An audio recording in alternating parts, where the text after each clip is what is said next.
ഭീകരാക്രമണത്തിന് ശേഷം മുൻ സർക്കാരുകൾ വെറുതെ ഇരിക്കാറുണ്ടായിരുന്നുവെന്നും എന്നാൽ പുതിയ ഇന്ത്യ തലകുനിക്കുകയോ തിരിച്ചടിക്കാൻ മടിക്കുകയോ ചെയ്യുന്നില്ല എന്നും പ്രധാനമന്ത്രി നരേന്ദ്രമോദി ഉടുപ്പിയിൽ ഒരു പരിപാടിയിൽ സംസാരിക്കുകയായിരുന്നു പ്രധാനമന്ത്രി.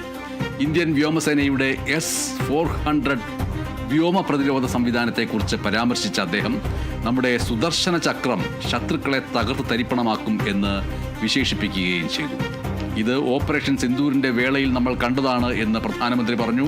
ഇത് പുതിയ ഭാരതമാണെന്നും ആ ഭാരതം ആർക്കു മുന്നിലും തലകുനിച്ചിട്ടുമില്ല എന്നും പൗരന്മാരെ സംരക്ഷിക്കേണ്ട അവസരത്തിൽ അതിൽ നിന്ന് പിന്നോട്ട് പോയിട്ടില്ല എന്നും പ്രധാനമന്ത്രി നരേന്ദ്രമോദി പറഞ്ഞു. പഹൽഗാം ഭീകരാക്രമണത്തിന് ശേഷം നടത്തിയ ഓപ്പറേഷൻ സിന്ദൂരിനെ കുറിച്ച് രാജ്യത്തിൻ്റെ പല സംസ്ഥാനങ്ങളിലും വിവിധ ഇടങ്ങളിലും പൊതുപരിപാടികളിലും സ്വകാര്യ പരിപാടികളിലും ആവർത്തിച്ചുകൊണ്ടിരിക്കുന്ന കാര്യം മറ്റൊരു രീതിയിൽ ഇന്ന് സൂചിപ്പിക്കുകയാണ് പ്രധാനമന്ത്രി ചെയ്തത്. അതിൽ മുൻ സർക്കാരുകളെ കുറ്റപ്പെടുത്തുന്ന ഒരു ഭാഗം കൂടിയുണ്ട്.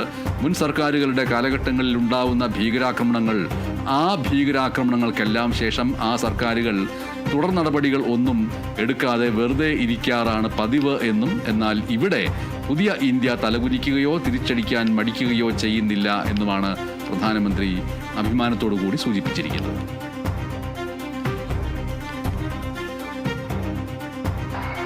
देश ने हमारा ये संकल्प देखा है। पहलगाम के आतंकी हमले में कई देशवासियों ने अपना जीवन गंवाया। इन पीड़ितों में मेरे कर्नाटका के भाई बहन भी थे, लेकिन पहले जब ऐसे आतंकी हमले होते थे तो सरकारें हाथ पर हाथ रखकर बैठ जाती। लेकिन ये नया भारत है, ये न किसी के आगे झुकता है और न ही अपने नागरिकों की रक्षा के कर्तव्य से डिगता है।